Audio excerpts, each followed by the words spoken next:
오늘 말씀은 예레미야 50장 바벨론에 대한 심판 예언에서 바벨론의 멸망과 이스라엘의 회복을 예언해주고 있습니다. 그러니까 열국에 대해서 각 이스라엘과 47장부터 이제 열국 10개국이고 열국을 얘기하는 거죠. 열국의 하나님이 열국에 대한 심판을 이렇게 예언해주고 있는데 마지막 열 번째 나라 바벨론의 심판을 예언해주고 있습니다.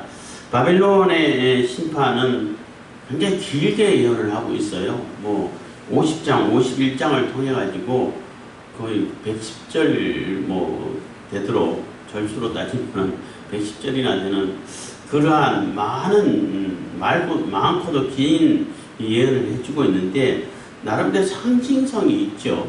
바벨론 그러면은 이 당시에는 실질적인 바벨론 제국을 얘기하고 있지만은 그 이후로도 계속 바벨론을 거론하는 것은 하나님을 대적하고 하나님 나라를 압박하고 하나님께 대적했던 그 세력, 하나님을 반역하는 세력, 하나님을 거역하는 세력의 상징이 되어버린 거예요. 대명사라고 그러죠. 대명사가 되어버린 겁니다. 그래서 바벨론이 심판을 당하면서 그 동시에 그 이스라엘이 구원되고 회복되는 그러한 예언을 이렇게 병행하고 있는 것입니다. 그래서 이 바벨론은 결국은 하나님의 심판을 받아서 멸망당할 것이고 이스라엘은 대신 반대로 회복되어서 하나님께서 예비하신 곳으로 약속의 땅으로 다시 돌아오는 그러한 예언을 해주고 있는 것입니다. 그리고 이 바벨론에 대한 멸망을 예언할 때에 바벨론이 거의 다 쓰러져 가고 타락해서 이제 멸망 직전에 있고 이럴 때 예언한 것이 아니라 가장 강성하고 누구도 바벨론은 절대 안 망할 것 같고 이럴 때 예언이 된 거예요. 오히려 그냥 유다가 지금 멸망 직전에 있고 바벨론에 의해서 멸망 직전에 있는 그런 상황에서 바벨론 제국이 온 세계라고 말할 수 있죠. 그 주변에 있는 지역들을 다 집어삼키고 절대 권력과 같은 그러한 제국을 이루고 있는 그런 시점에 바벨론 멸망한다. 하나님께서 반드시 심판하신다. 아수르를 심판하신 것처럼 심판하신다. 라고 이렇게 예언을 해주고 있는 것입니다. 그리고 이제 바벨론의 심판을 얘기할 때에 사람들이 자꾸 그런 생각을 하게 되는데 바벨론 분명히 하나님께서 이렇게 이스라엘과 유다를 이렇게 치는 막대기로 심판의 도구로 쓰신다고 하셨어요. 성경에도 여러 번 나오고 예레미야에서도 많이 나와요. 그럼 심판의 도구로 바벨론을 쓰시고, 그럼 하나님께서는 열심히 다 쓰시고, 그걸 다 썼으면은, 그 토사구팽처럼, 토끼 사냥 끝나면은 사냥개를 삶아 먹는다는 그러한 속담처럼, 그럼 하나님께서는 실컷 써먹고 필요 없으니까 그냥 심판해버리시냐. 이런 그 오해를 가지고 올 수 있는데, 그렇지는 않아요. 왜 심판을 하시냐면 해서는 안 될 짓을 하니까 심판하는 거예요. 하나님을 거역하고 하나님에 대해서 하나님을 대항해서 하나님을 대항하고 하나님을 거역하고 하나님 뜻을 받들지 않고 자기가 하나님인 것처럼 교만하고 자기 신이 최고의 신 것처럼 그렇게 광고를 하고 이러니까 심판하는 거예요. 만약에 바벨론이나 아수르도 마찬가지였습니다만 바벨론이 유다를 심판하고 징계를 하고 할 때에 하나님께서 명하신 대로 하나님 뜻을 제대로 받들어 살지 못하고 하나님 교회를 더럽히고 가정에 여기고 그래서 온갖 우상을 다 집어넣어놓고 이러한 그 죄를 심판하기 위해 가지고 바벨론이 치들어와서 유다를 점령해서 그러한 자들만 처형하고 하나님의 성전을 온전히 보존하면서 하나님의 성전을 거룩하게 만드는데 오히려 도와주고 어떻게 너희들은 여호와 하나님의 뜻을 받들지 못하고 이렇게 살았냐 하고 책망하고 그래서 하나님의 백성이 하나님 백성 되도록 살도록 이렇게 잘 보호해주고 역할을 해주면은 복을 받죠. 심판을 안 당하죠. 그래서 유다가 그러니까 타락해서 하나님의 심판을 받을 때에 바벨론을 이용했는데 바벨론이 쳐들어올 때에 유다를 보호해주지 않으신 거죠. 뭐 굳이 따진다면은 하나님께서 보호해주지 않으시고 그냥 버려두시는 거죠. 네가 한번 네가 알아서 해봐 하고 버려두신 거죠. 버려두신 그러한 상태에서 바벨론이 유다를 다 점령하고 다 완전히 다 했다고 하는데 와가지고 해서는 안 될 짓을 하는 거예요. 하나님께서 허락하신 그 이상을 해버리는 거예요. 무고한 자를 다 죽이고 다 약탈하고 다 뺏어가고 뭐 교만해서 하나님을 모욕을 하고 그러니까 심판받는 거예요. 그래서 결국은 그 심판뿐만 아니라 바벨론 그러면은 하나님을 대적하는 그런 세력의 상징이 되고 대명사가 되어버리는 그러한 상태까지 아주 불명예스러운 그런 그 명칭과 이름까지 되어버렸다는 것입니다. 그래서 바벨론을 하나님께서 심판하시는 것은 바벨론이 절대 억울한 것이 아니에요. 바벨론이 해서는 안 될 그러한 잔혹하고 악한 짓을 하나님께서 갚으신다는 것입니다. 그렇기 때문에 바벨론을 통해 가지고 유다를 심판하고 징계하시고 나서 유다를 징계했다고 해가지고 유다를 침공했다고 해가지고 무조건 심판하는 것이 아니라 유다를 침공해서 유다에게 하나님 백성들에게 해서는 안 될 짓을 너무나 많이 했기 때문에 너무나 악독하게 했고 너무나 이렇게 처참하게 했기 때문에 거기에 대한 심판을 하신다는 것입니다. 50장 1절부터 20절까지 오늘 말씀 전하겠습니다. 50장 1절입니다. 여호와께서 선지자 예레미야로 바벨론과 갈대아인의 땅에 대하여 하신 말씀이라. 그래서 바벨론과 갈대아인이라는 얘기는 갈대아 우르에 사는 그러한 자들이 주로 바벨론을 형성했기 때문에 갈대아인이라고 표현하는 겁니다. 2절 너희는 열방 중에 광고하라 공포하라 길을 세우라 숨김없이 공포하여 이르라. 바벨론이 함락되고 벨이 수치를 당하여 무로닥이 부스러지며 그 신상들은 수치를 당하며 우상들은 부스러진다 하라. 그래서 너희는 열방 중에 광고하라 공포하라 하나님 길을 세우라 뭐 같은 얘기를 뭐 여러 번 반복하죠. 숨김없이 공포하라.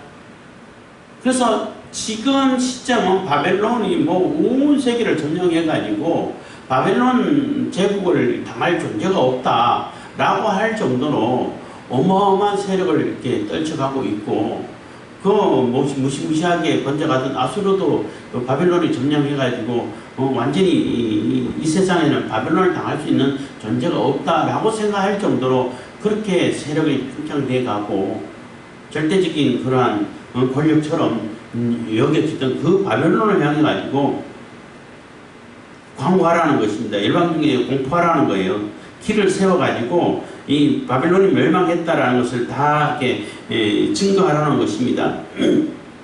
그래서 광포하는 그 내용이 뭐냐면은 바벨론이 함락되고 벨이라는 얘기는 이게 바알이라는 뜻이에요. 바알 뭐 주인이라는 뜻이고 뭐 아도나이 이런 뜻이에요.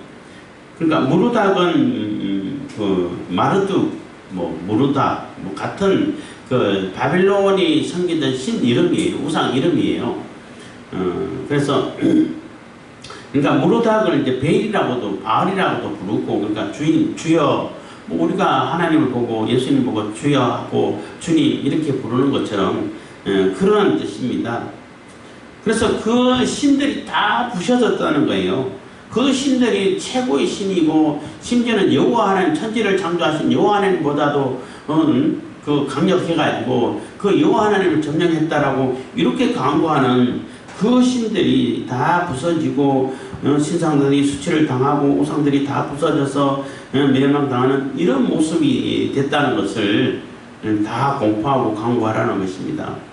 3절 이는 한 나라가 북방에서 나와서 그를 쳐서 그 땅으로 황폐케 하여 그 중에 가는 자가 없게 함이라. 사람이나 짐승이 다 도망하여 가느니라. 그래서 결국은 그 바벨론이란 나라 그 도시는 아무도 살지 못하는 그런 한편 땅을 만들어 버리겠다는 거죠. 그리고 실질적으로 지금 옛날에 바벨론에 있었던 그 땅은 아무도 살지 못해요. 모래바람 불어가지고 이렇게 사막이 돼가지고 다 덮어버렸고, 그래서 그 판이고 이제 그 고고하게 발달됨으로 해가지고 발굴하고 해가지고 이 정도였구나 이렇게 되는 것이지 지금도 사람 못 살아요. 그래서 이는 한 나라가 북방에서 나와서 해서 주로 북방 그러면은 이게 뭐 옛날 사람들은 주로 북쪽은 하나님이 계신 곳이고 하나님께 심판을 내리시는 그러한 방향으로 이렇게 많이 여겼어요. 그리고 실질적으로 북방이라 그러면은 바빌론의 북쪽에 있는 메데와 페르시아, 파사가 연합군을 해가지고 바벨론을 이렇게 점령했기 때문에 뭐 실질적으로 북쪽이라고도 볼 수 있지만은 뭐 그러한 위치적인 것이라기보다는 상징적인 의미적인 그런 방향인 거예요. 그래서 북쪽 그러면은 옛날에 뭐 예레미야 이제 처음 나올 때 끓는 가마가 북쪽에서 기울었습니다 해가지고 북쪽에 북한에서 남한 쳐들어온다 이거 그 예언이다 뭐 이렇게 뭐 해석하는 옛날입니다만은 그런 경우가 막 있었는데 그렇지는 않고 물론 남쪽이 하나님 자신이고 북쪽이 공산주의 해가지고 위험을 항상 가지고 있는 건 사실입니다만은 항상 북쪽에서 이렇게 하나님의 심판이 온다라고 많이 예언을 하죠. 그리고 이스라엘 입장에서는 실질적으로 북쪽에서 왔고 뭐 바벨론이라든지 아수르라든지 뭐 페르시아라든지 이러한 그 세력들이 그 북쪽을 통해 가지고 와가지고 길목이니까 그래서 이제 뭐 그 아람도 마찬가지입니다만은 그 위쪽에서 내려오기 때문에 북쪽에서 온다라고 방향적으로도 맞지만은 여기서 말하는 북방이라는 얘기는 하나님의 심판이 오는 그러한 상징적인 방향이라고 말할 수 있는 겁니다.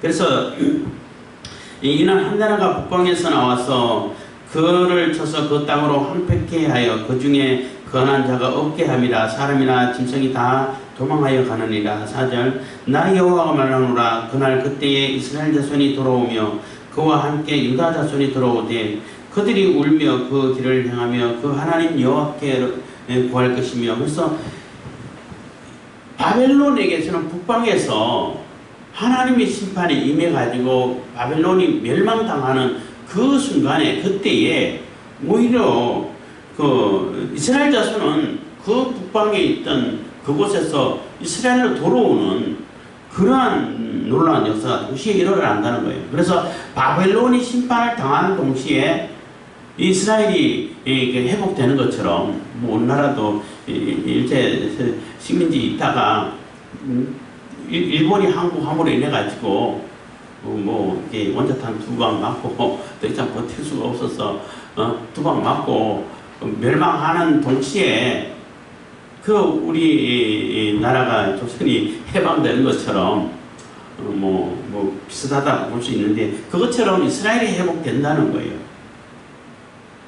그래서 바벨론의 심판은 이스라엘의 회복이다 이렇게 말할 수 있는 거죠. 그래서 하나님의 심판, 예수님께서 재림하실 때도 마지막 때 이 세상을 심판하실 때도 믿는 하나님을 이렇게 영접하고 예수 그리스도를 영접하고 하나님의 성령의 일을 받은 그러한 자들은 구원받는 그 순간이 되겠죠. 그거하고 이렇게 비교를 할 수 있게 되는 것입니다. 그들이 그 얼굴을 시온으로 향하여 그 길을 물으며 말하기를 너희는 오라 잊어버리지 아니할 영영한 언약으로 여호와와 연합하자 하리로다. 그래서 온전히 하나님께로 돌아온다는 겁니다. 그리고 이스라엘 백성들이 하나님을 떠나서 있었다가 물론 떠났다는 얘기, 몸이 떠났다라는 것도 뭐 바빌론으로 끌려갔기 때문에 말할 수도 있겠습니다만은 그 마음이 떠났기 때문에 하나님 심판을 받은 거잖아요. 마음이 떠나서 하나님을 어떻게 섬겨야 되는지, 하나님 앞으로 어떻게 돌아와야 할지 모르는 그러한 상황에서 이스라엘이 하나님께로, 여호와께로 온전히 들어와서 연합한다는 얘기는 임마누엘, 하나님이 우리와 함께 하심을 온전히 이룬다는 거예요. 하나님하고 연합해서 진짜 하나님의 나라, 하나님의 백성이 된다는 거죠. 요한계시록도 그렇고, 다니엘서도 그렇고, 그 이스라엘이 70일을 지나서 이스라엘이 온전히 회복될 것이요, 이런 표현을 쓰는데, 이스라엘이 온전히 회복된다는 얘기는 그 나라적으로 회복된다, 그 물리적인 그 나라적으로 회복된다라는 얘기보다는 상징적인 하나님 나라가 온전히 회복된다는 얘기가 되죠. 뭐 요즘 이렇게 이스라엘 하마스 전쟁 때문에 막 이렇게 불안해하고 그렇게 해석하는 사람들이 많이 있는데, 그래서 제3성전이 세워져 가지고 거기에 또 가정한 것이 있어서 또 곡과 마곡 전쟁이 일어나고 베트 전쟁이 일어나가지고 이 종말이 이제 막 다 도래했다 보다 이렇게 막 해석을 하고 있는 사람들이 있는데, 그 제3성전이 실질적으로 이렇게 건물로 세워질 이유는 없어요. 왜냐하면 성전은 예수님을 상징하기 때문에, 예수님이 오셨기 때문에, 예수 그리스도가 성전이시기 때문에 더 이상 건물로 된 성전이 세워지면은 예수 그리스도를 부정하는 것밖에 안 되는데 그걸 하나님께서 허락하시겠어요? 거룩한 곳에 가정한 것이 섰을 때를 실현시키려면은 제3성전이 서야 된다는 거죠. 그렇게 해석하는 그런 사람이 있는 것 같아서 얘기하는데, 그렇게 따지면은 이미 벌써 가정한 것이 서 있죠. 그 성전이 서 있던 자리에 이슬람 사원이 그 황금도움을 해가지고 딱 버티고 서 있어요. 그래서 못 짓는 거예요. 그거 허구면은 이슬람하고 전쟁을 해야 되니까 수호 되는 그 이슬람 세력하고 완전히 그때는 완전 제3차 대전이라고 말할 수도 있겠죠. 아니 그 거룩한 곳에 이슬람 사원이 서 있으면은 가정한 것이 벌써 서 있잖아. 안 그래요? 그리고 이스라엘이 1948년도 맞죠? 그때 이렇게 섰을 때, 회복됐을 때, 그때 이제 이스라엘이 회복돼가지고 이제 종말이 왔다 해가지고 시한부 종말론이 막 극성을 부리고 그렇게 되게 됐는데, 물론 그것도 상징이 있죠. 실질적으로 이스라엘 나라가 거의 2000년 동안 떠돌다가 나라가 회복되는 걸 보고 많이 놀랐어요, 사람들이. 이 성경의 예언이 정말로 사실이구나 해가지고 굉장히 놀랐는데, 그것 굉장히 큰 상징이라고 볼 수 있죠. 이스라엘이 이렇게 회복된다, 예수님께서 실제로 오신다, 거룩한 곳에 가정한 것이 섰을 때 그때가 마지막 때라고 볼 수 있다, 이렇게 해석하는데, 물론 마태복음 복음서에서 예수님 예언할 때는 마지막 때, 지금 마지막 때를 염두에 두시기도 했겠지만은 70년도에 그 예루살렘에, 그러니까 로마 군대 티토 장군이 예루살렘을 완전히 멸망시킬 때에 그때를 이제 1차적으로 말씀하시는 것 가리키고 있는 거죠.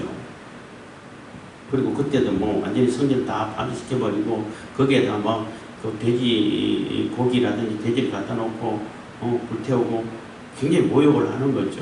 그때 가정하고 선 것이라고 말할 수 있는데, 지금도 마찬가지인 거예요. 그래서 거룩한 곳에 그 가정한 것이 섰다라고 말할 때도 이게 상징적으로 보고 의미적으로 봐야 된다는 거죠. 장소 개념이라고 말할 수 없는 거라고 보는 겁니다, 해석할 때에.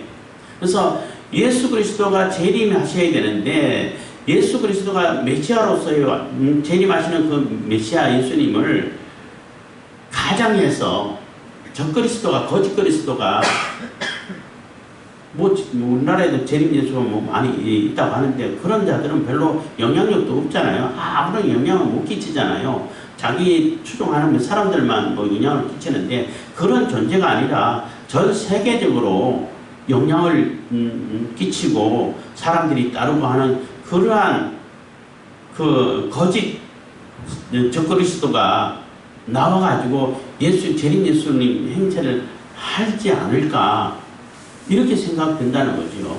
이렇게 여겨진다는 겁니다. 그럴 때 이게 마지막 때인가 보다 이렇게 생각할 수 있다는 거죠. 그래서 세계 정부가 점점 거의 다 서가고 있고 종교 통합도 점점점 이렇게 역사를 내가고 있는데 그렇게 되지 않을까. 그래서 나중에 성전이 세워지고 하면은 신전이 세워지고 하면은 종교 통합된 통합 종교의 상징물이 어딘가 세워지지 않을까 이런 생각도 하게 되는 거예요.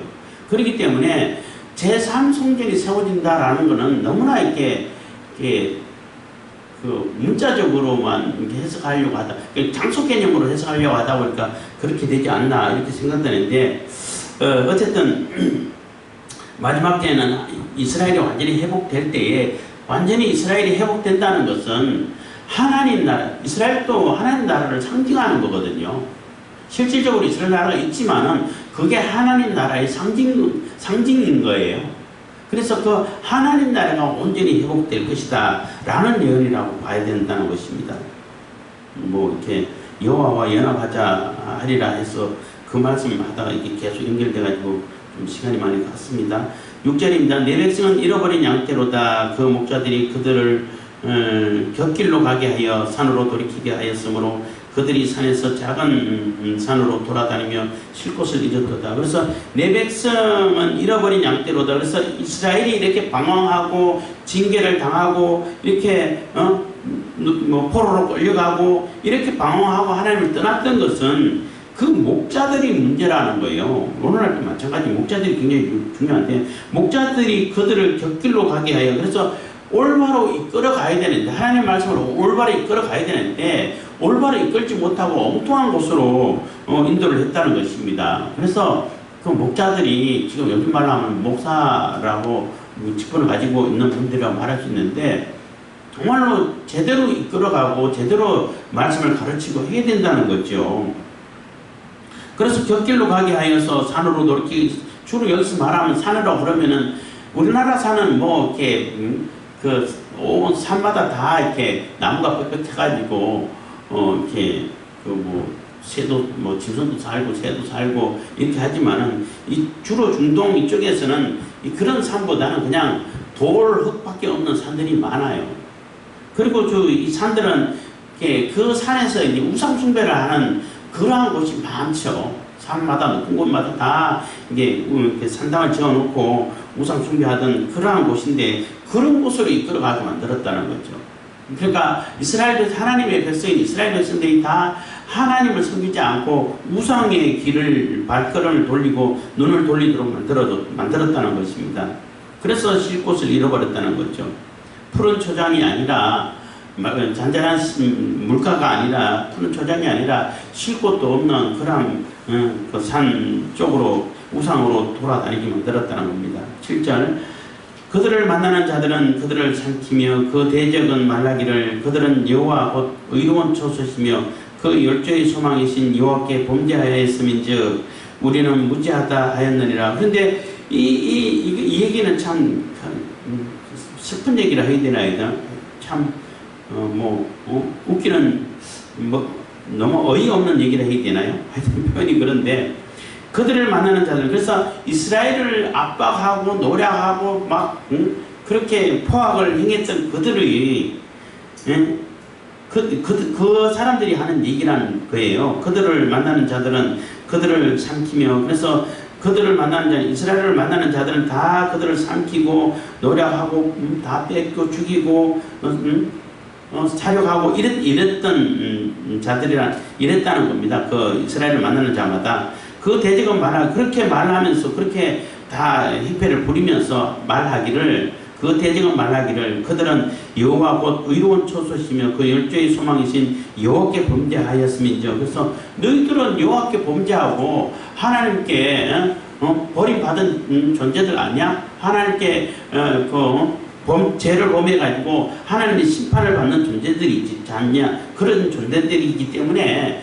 내가 마음대로 노력해도 돼. 내가 마음대로 너희들 죽여도 돼. 마음대로 너희들을 괴롭혀도 돼.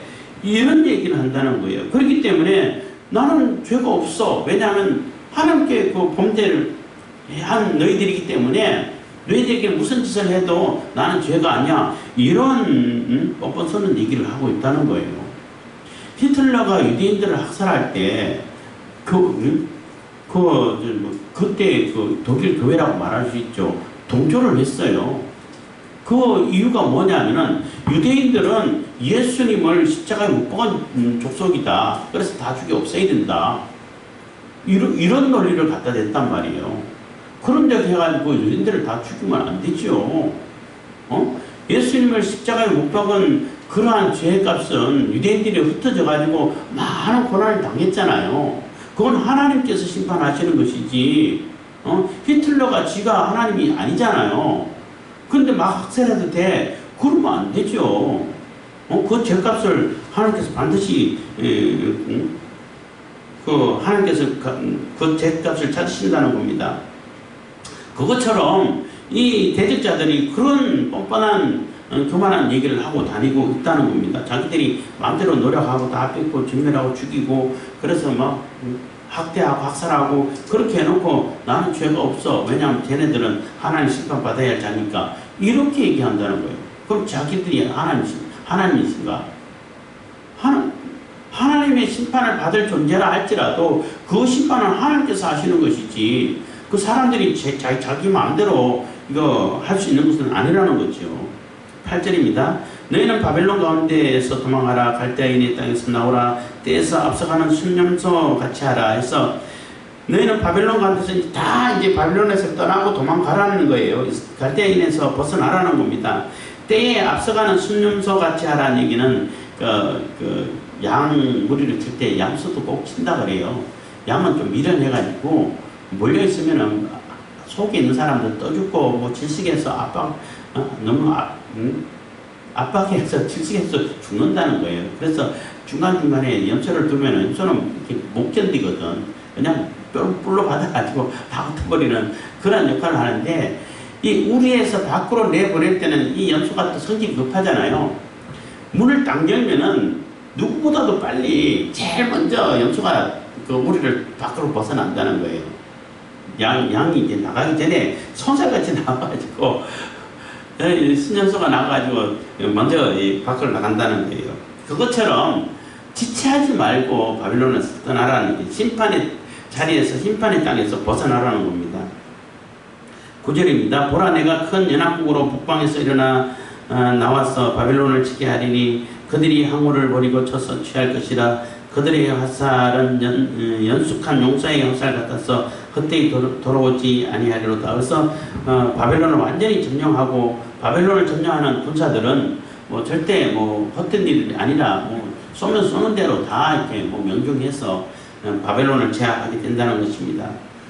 그래서 연합국으로 북방에서 일어나 나와서 이 얘기하는 것도 실질적인 뭐 북방도 되겠습니다만은 메대가 바벨론 북쪽에 있었으니까 그 아까 북쪽 상징적인 얘기라고도 볼 수 있는 것입니다. 10절 갈대아가 약탈을 당할 것이라. 그들을 약탈하는 자보다 만족하리라. 여호와의 말이라. 그래서 그 바벨론이 약탈당하는데 약탈할 물건이 얼마나 많은지 얼마나 철저하게 약탈당할 것인지를 얘기해 주고 있는 거죠. 그래서 전쟁에서 탈취물 뭐 이렇게 전유물이라고 해야 되나?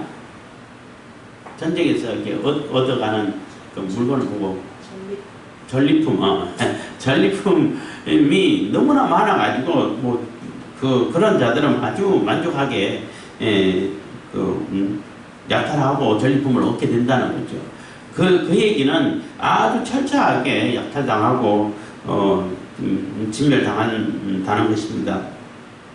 11절 나의 산업을 노력한 자여. 그래서 하나님의 산업을 노력해가지고 하나님의 손전을 다 부수고 해파하고 그 물건을 다 바벨론으로 옮겨가버린 그러한 바벨론을 얘기하는 겁니다. 너희가 즐거워하며 기뻐하며 곡식을 가는 송아지같이 뛰며 지금은 즐거워하고 기뻐하고 뭐 곡식을 가는 송아지같이 뛰어서 그냥 힘센 말같이 울고 막 떵떵거리고 자기가 모든 것을 다 된 것처럼 이렇게 여기고 있지만은 12절 그러므로 너희의 의미가 온전히 수치를 당하리라. 그래서 아주 심한 수치를 당할 수밖에 없을 거라는 겁니다. 너희를 낳은 자가 치욕을 당하리라. 보라 그가 열방의 말체와 광야와 마른 땅과 사막이 될 것이며 그래서 뭐 열방의 말체가 된다는 얘기는 완전히 제일 뭐 보잘것없는 존재가 된다는 얘기죠. 너희 낳은 자가 수치를 당한다는 얘기는 근본부터 이게 수치를 당하고 심판을 당할 것이라는 얘기인 겁니다. 그래서 마른 땅과 사막이 될 것이다. 아무도 사람이 가지 못할 곳이 된다는 겁니다. 13절 여호와의 진노로 인하여 거민이 없는 온전한 항구지가 될 것이라. 바벨론으로 지나는 자마다 그 모든 재앙을 놀라며 비웃으리로다. 그래서 뭐 지금도 여전히 사람 살지 못하는 것이 되어서 와 옛날에 바벨론이라는 그런 도시가 어마어마했구나. 그 이제 고고학 발굴로 인해 가지고 그거를 이렇게 상상은 할 수 있지만은 그 화려하고 엄청나게 컸던 바벨론이 지금은 그냥 아무도 살지 못하는 그러한 처소가 됐다는 겁니다. 그래서 다 놀라면서 비웃음거리가 된다는 거죠.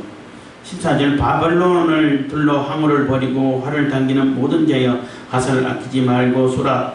그가 여호와께 범죄하였습니다. 그래서 그 바벨론을 치는 자들은 뭐 화살을 아끼지 말고 쏘면 쏘는 대로 다 이렇게 그 전과를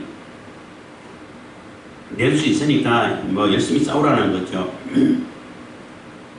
15절 그 사면에서 소리질러 칠지어다. 그가 항복하였고 그 보장은 무너졌고 그 성벽은 해파되었으니 이는 여호와의 보수하는 것이라. 그 행한 대로 그에게 행하여 보수하리라. 그래서 하나님께서 행한 대로 다 갚으실 것이라는 겁니다.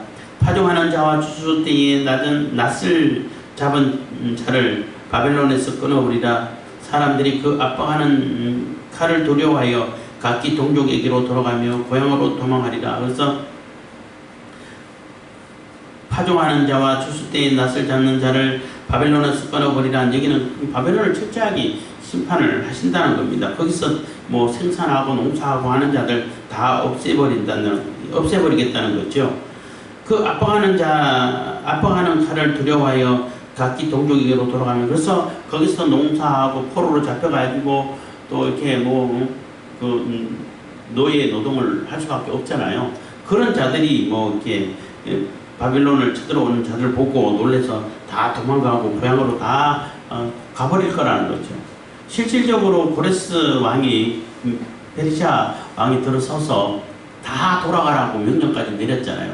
돌아가서 너희들 섬기는 그냥 신들 다 섬기고 신전 다 짓고 하라고 물론 이스라엘도 돌려보내고 성전도 짓게끔 도와주고 명령을 내리고 했죠. 그래서 다 돌아가 버렸다는 겁니다. 물론 그것도 이렇게 예언이 성취된 것이라고 볼 수 있지만은 그것도 뭐 성취된 것이지만은 이게 상징적으로도 아무도 바벨론을 위해 가지고 이렇게 일하고 또 그들을 이렇게 그 위에서 생산력을 내고 하는 그러한 존재는 다 없이 사라져 버린다는 겁니다. 그래서 하나님을 대적하고 하나님을 대적해서 세워진 그러한 세력들은 결국은 나중에는 하나님 심판받아서 아무것도 남는 것이 없는 그러한 철저한 심판을 당할 수밖에 없다는 것입니다. 17절 이스라엘은 흩어진 양이라 사자들이 그를 따르도다. 처음에는 아수르 왕이 먹었고 다음에는 바벨론 왕 느부갓네살이 그 뼈를 꺾었도다. 그래서 이스라엘은 참 흩어진 양이라는 거 좀 비참하다는 얘기인 거죠. 뭐 사자들이 졸졸 따라다니면서 그들을 다 잡아먹고 했는데 하나님의 보호막이 거쳐버리고 하나님께서 보호해주지 않는 그런 이스라엘은 너무나 나약한 존재일 수밖에 없다는 거예요. 약탈당하는 존재일 수밖에 없다는 거죠. 그래서 하나님께 범죄해서 하나님께서 보호해주지 안 해버리니까 아수르가 와가지고 다 잡아먹고 또 나머지는 또 느부갓네살 바벨론 왕 느부갓네살이 와서 다 집어삼키고 이렇게 했다는 겁니다. 18절 그러므로 나 만군의 여호와 이스라엘의 하나님이 이같이 말하노라. 보라 내가 아수르 왕을 벌한 것 같이 바벨론과 그 땅을 벌하고 아수르도 마찬가지죠. 뭐 얼마나 교만했습니까? 이스라엘을 멸망시키고 유다까지 쳐들어와가지고 자기가 하나님보다 더 낫고 하나님이 어떻게 너희들 보호해 주겠냐 이런 얘기까지 하면서 뭐 하나님의 직접적인 심판도 받고 또 나머지 남아있는 그러한 나라는 바벨론에 의해서 완전히 멸망당하는 그러한 경험을 한 겁니다. 심판을 당했다는 겁니다. 그래서 그와 같이 바벨론도 심판을 할 거라는 거죠. 19절 이스라엘을 다시 그 목장으로 돌아오게 하리니 그가 갈멜과 바사안에서 먹을 것이며 그 마음이 에브라임과 길앗 산에서 만족하리라. 그래서 이스라엘이 원래 거하던 그곳으로 다시 돌아와서 약속의 땅이라고 말할 수 있죠. 돌아와가지고 아주 평안하게 거할 것이라는 겁니다. 하나님 나라를 이루어서 평화를 누리고 살 거라는 겁니다. 20절 나 여호와가 말하노라. 그때에는 이스라엘의 죄악을 찾을지라도 없겠고 유다의 죄악을 찾을지라도 발견치 못하리니 이는 내가 나의 남긴 자를 사할 것임이니라. 그래서 그때에는 하나님께서 함께 하시는 임마누엘이 이루어진 그때에는 이미 이스라엘의 죄를 다 용서하고 바를 것을 보라고 했기 때문에 더 이상 죄를 찾지 않겠다는 거예요. 죄를 찾지 못하겠다는 거예요. 다 용서해주고 사해준 그러한 상태라는 얘기예요. 용서받은 존재가 된다는 얘기죠. 우리가 천국 하나님 나라를 가서 또 예수님을 통해 가지고 죄사함을 다 받았기 때문에 더 이상 죄를 묻지를 않으셔요. 그래서 친이라고 그러잖아요. 의롭게 여겨준다는 거죠. 죄값을 예수님께서 치러주셨기 때문에 그 죄값을 다시 찾지 않으신다는 거예요. 그런 상태가 될 것이라는 거죠.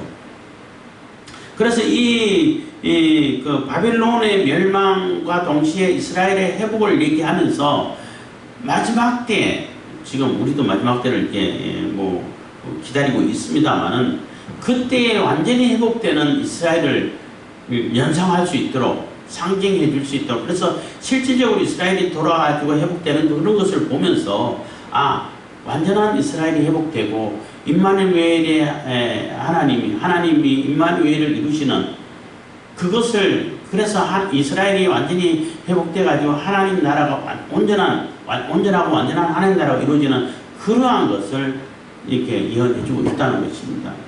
그래서